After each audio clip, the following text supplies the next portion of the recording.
Hello and welcome to another Smaulgld podcast. Today is July 29th, 2019, and today's topic, European central banks won't renew agreements that restrict their sales of gold. Now, about a year or so ago, we went through, there were a series of gold agreements amongst European central banks, starting in 1999, and they were renewed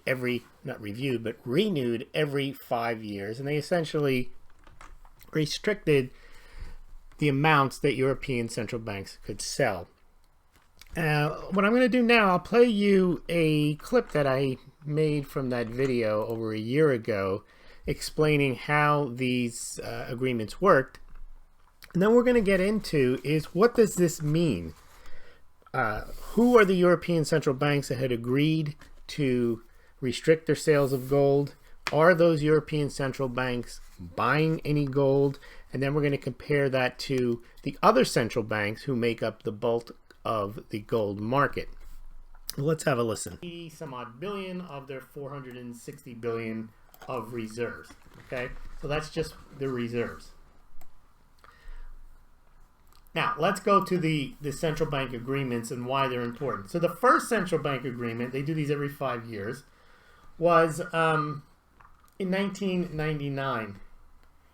And at the time, the central banks had about, say, about a quarter of all of the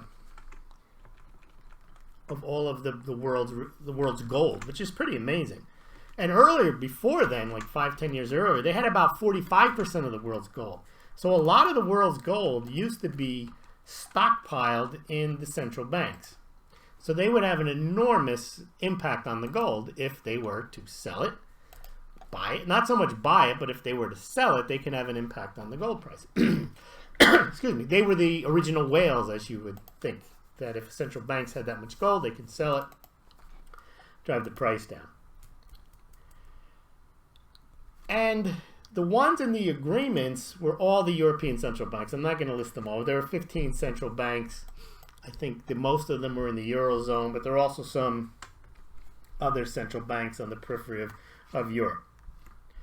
And those banks, though, the ones who signed on, they had about almost half of the gold, which was about 25% of overall gold. So this is a group of central banks controlling about half of the central bank's gold, if that makes sense. So central banks in general held about 25% of the gold, and these European countries held about 40-50% of the gold. Now, where's the rest of the gold at the time? Most of it was at the United States, but there are other countries that had gold as well that weren't part of these agreements. And the important thing to know about the gold agreements, the first three, they all dealt with them agreeing not to sell certain amounts of gold. Not that they couldn't sell gold, but they would set limits on how much gold they could sell, which is interesting. Which meant that they wanted to keep gold as part of the system, but they didn't want people just to dump the gold, because selling the gold would reduce the value of the gold, and therefore gold wouldn't be part of the system as much, because not only would you be selling it and reducing the amounts of gold that the central banks would have, and therefore the system would have less gold, but also the selling of it would reduce the value. So they came up with agreements in the second agreement, which was 5 years after the 1999 agreement, and they agreed to limit their tonnage that they could sell. The maximum amount that they could sell over 5 years would be, say, 2,500 tons. And they did the same thing again in the third agreement in 2009. Pretty much said the same thing, that there was a limit on how much gold that they could sell. Now, the fourth agreement is important, because the fourth agreement in 2014 said that gold continues to be an important element of gold monetary reserves, and will coordinate our gold transactions. This is manipulation right here. And that they don't have any plans to sell any gold.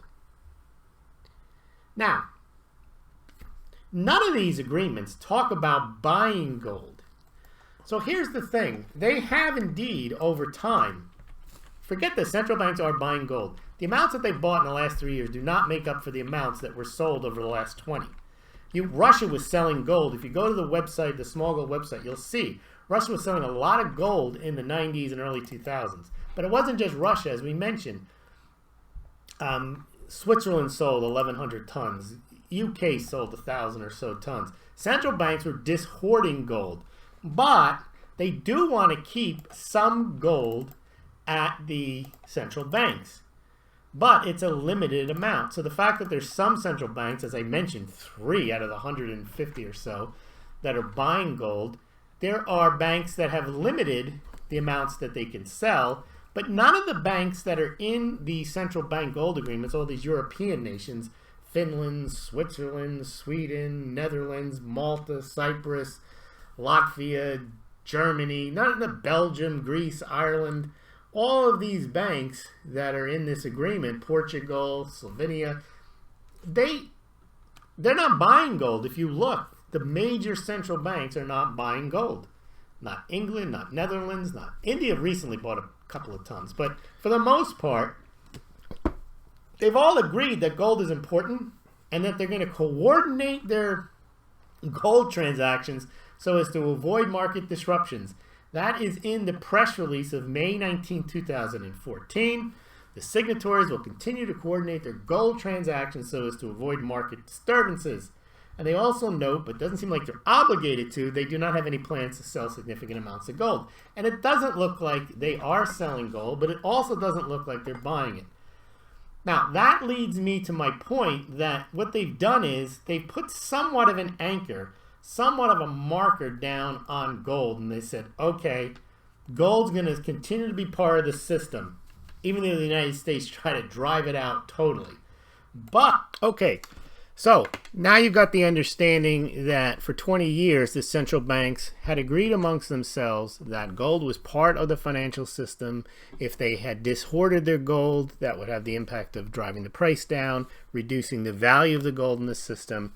And now, surprise, surprise, the central banks, these 15 European central banks, have said they're not going to agree again to restrict their gold sales. Now, if they still had the idea that they wanted gold to remain part of the financial system, well, then you would think they should restrict their sales. But here's why they're not restricting their sales, as stated by the World Gold, not by the World Gold Council, but by the European Central Bank, the managing director of central banks and public policy. Here's the statement, and this explains why they don't have to agree to not sell gold. There's been a sea change in central banks' attitudes towards gold since the financial crisis, and today's announcement from the ECB is yet another sign of that. Last year, central banks bought more gold than at any time under the existing international monetary system. That buying has continued to accelerate this year, fueled by heightened geopolitical and economic risks associated with other reserve assets and negative real and nominal interest rates. Combine that with fears of debt monetization arising from record high budget deficit levels and currency wars, and gold looks like a very attractive reserve asset. It's the only reserve asset that has no political risk, and you can't print more of it. Europe itself is now a net buyer of gold, so a sales agreement is no longer needed. This is a major endorsement of gold's role in global monetary reserves. Now, what's interesting is he says European banks have purchased. However, none of the European banks that are signatories to this agreement bought any gold. Now remember, those are the biggest gold holding nations other than the United States. Included in that group is the German central bank, the Austrian central bank, the Belgian central bank, the Bank of France, Bank of Italy, Bank of Luxembourg, Bank of the Netherlands, Bank of Portugal, Bank of Spain, Bank of Sweden, all the big Swiss National Bank, Bank of England. And if you see, those are all banks on there. They're not buying gold. They've agreed. They're no longer agreeing not to sell it, but they're not buying it. And the reason is they're saying, look, other countries are buying it. Now, a year or so ago, a lot of people have been saying for years, central banks are buying gold. That is all I need to know.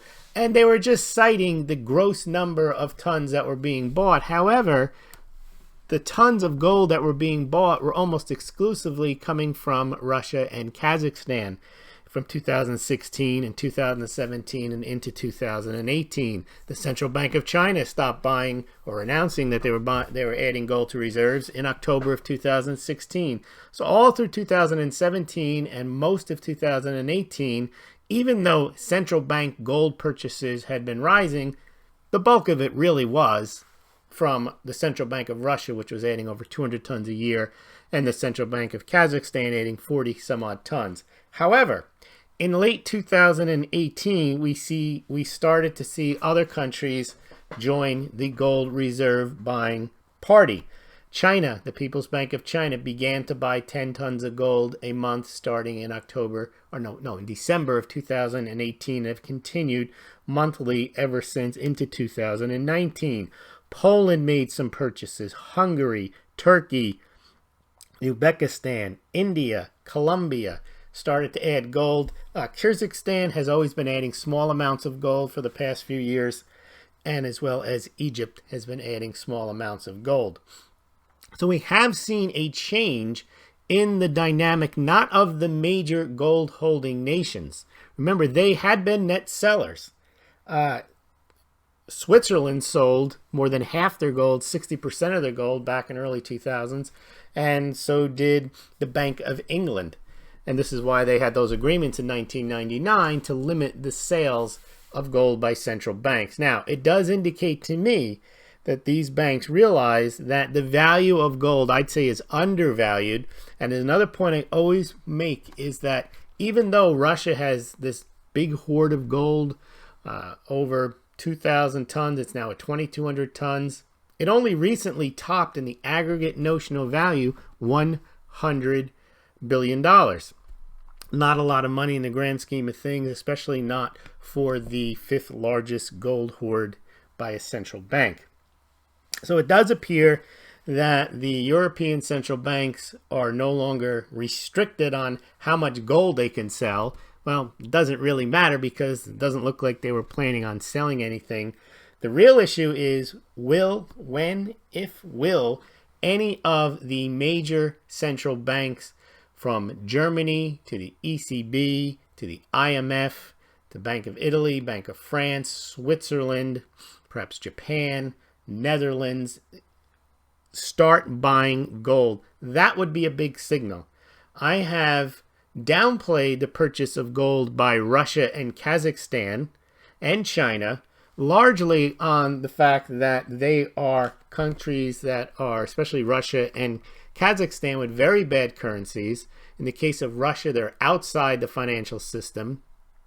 They both have large gold deposits and large gold mining operations, as does China.